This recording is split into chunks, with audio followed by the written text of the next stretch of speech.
लग्नाचे दागिने म्हणजे श्रीमंत पेशवाई दागिने. नाशिकचे सुप्रसिद्ध सराफ मयूर अलंकार सराफ. ताज्या बातम्यांसाठी नाशिक न्यूजच्या YouTube चॅनलला सबस्क्राईब करा आणि बेल आयकॉनला प्रेस करा.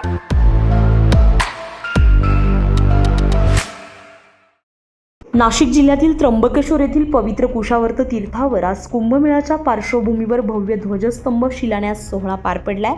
धार्मिक विधी, मंत्रोच्चार आणि पूजा अर्चेसह हा सोहळा पार पडत असताना अनेक मान्यवरांची उपस्थिती पाहायला मिळाली आहे.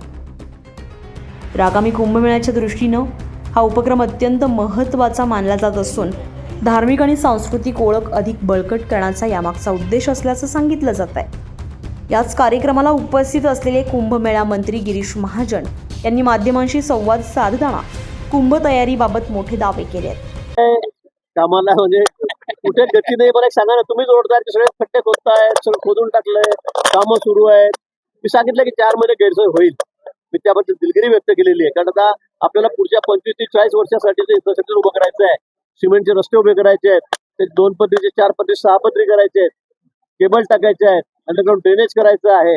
आपण बघताय, आणि त्यामुळे थोडा त्रास नागरिकांना होईल, पण अतिशय वेगाने कामं सुरू आहेत. मी आपल्याला सांगा, कुंभमेळा होईपर्यंत सगळे 100% कामं या ठिकाणी पूर्ण होतील. मग ते घाटाचे असतील, रस्त्याचे असतील, पुलांचे असतील, जे काही असतील ते सर्व कामं आम्ही पूर्ण करू.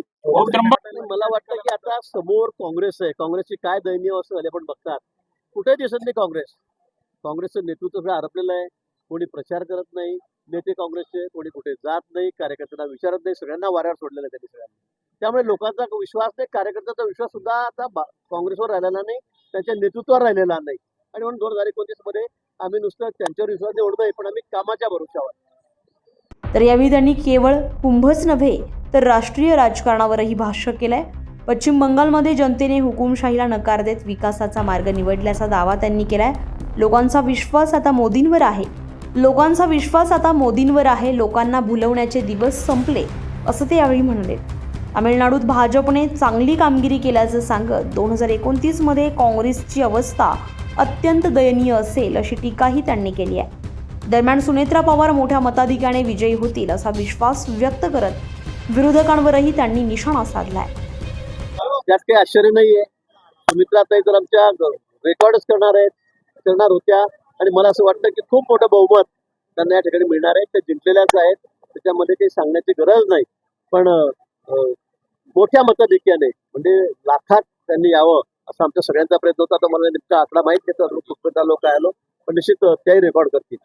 त्र्यंबकेश्वरमधील काळा बाजार प्रकरणावर बोलताना ज्यांनी काळा बाजार केला त्यांना जेलमध्ये टाकलंय, कोणालाही सोडणार नाही असा इशाराही त्यांनी दिलाय. शेतकरी मारहाण प्रकरणावर प्रतिक्रिया देताना लाठीचार्ज झाल्याची माहिती नाही, मात्र मी याची सविस्तर माहिती घेत आहे असं त्यांनी यावेळी स्पष्ट केलंय. लाठीचार्ज झाला की आपण तसं माहिती प्रथमदर्शी माहिती मिळाली, असं कुणालाही लाठीचार्ज झालेला नाही. तरी सुद्धा मी शेतकऱ्यांशी बोलेल आणि पोलीस अधिकाऱ्यांशी सुद्धा या चर्चा करेल. नाही, आपण बघितलं काळा बाजार झाल्याबरोबर जे काळा बाजार करणार आहेत त्यांना आपण आत टाकलेलं आहे. गेल्या 15-20 दिवसापासून ते आतमध्ये आहेत. अजून त्यांच्याबरोबर 5-6 जणांची नावं समोर आली, त्यांनाही आपण त्याच्या FIR त्या केसमध्ये घेतलेलं आहे. त्यांना सुद्धा आपण त्या ठिकाणी जेलमध्ये टाकलेलं आहे. या बाबतीमध्ये कुणाची हयगय केली जाणार नाही. मात्र दुसरीकडे कुंभ तयारीवरून संत समाजातून नाराजीही तीव्र होताना दिसून येते.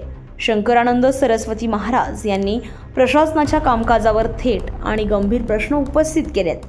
उज्जैनमध्ये कामे सुरू असल्याचा दाखला देत आणि हरिद्वारमध्ये सध्या कुंभ नसतानाही महाराष्ट्रात तयारीला गती नसल्याची टीका त्यांनी केली आहे. प्रशासन आणि सरकार केवळ राजकीय विधानांमध्ये गुंतलेलं असून प्रत्यक्ष कामात कमतरता असल्याचा आरोपही त्यांनी केलाय.